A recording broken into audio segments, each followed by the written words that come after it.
I want to know how you've been able to stay so humble for all these years. Well, first of all, I appreciate that. You know, I love Spelman. Spelman. Smart. Let me tell you, Spelman do not, I've been to Spelman, I think I performed at Spelman either 3 or 4 times. And Spelman, and I've always considered that the greatest thing in the world, because Spelman do not let you perform there often. So when you're able to come back, that's a blessing.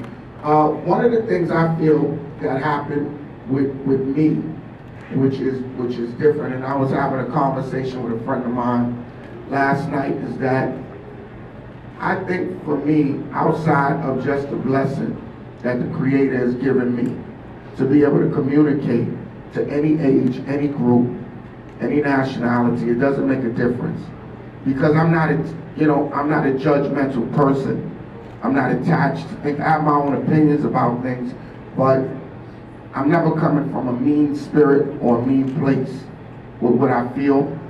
But I think that one of the things that happened with me is that I never stopped. And I think in hip hop, sometimes you stop and you don't adjust to the time. And when you don't adjust to the time, you get ran over by the time, or you get forgotten in the time.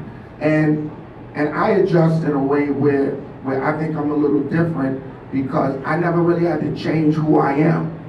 I never had to start rapping about guns when guns was the conversation.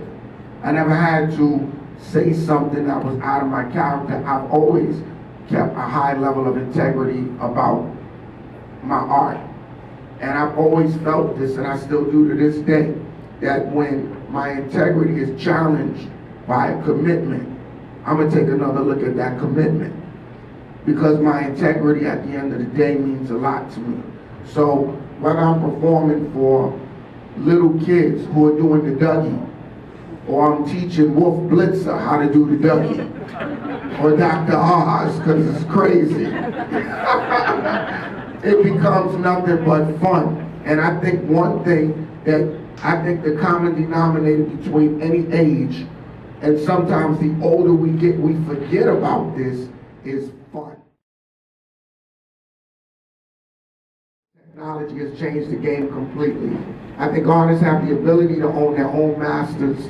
They can get their own publishing. They don't have to be taken advantage of like back in the days. And I think that if it's monitored better, then I think that the artists can get what they really deserve. I think we grew up at a time when artists were signed to labels, and when you sign to the label, after the contract is over, the label owns the master.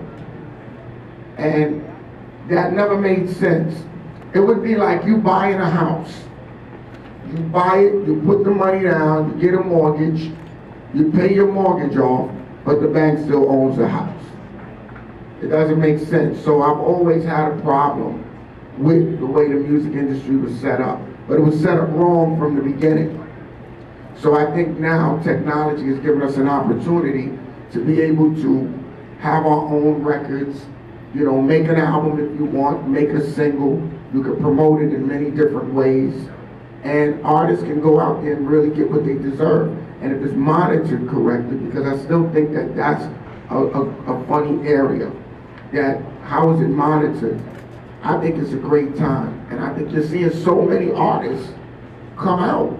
And I mean, I see artists that don't have records on the radio, and they filling out concerts just because people love their music, you know? So I think it's a beautiful time for the music industry.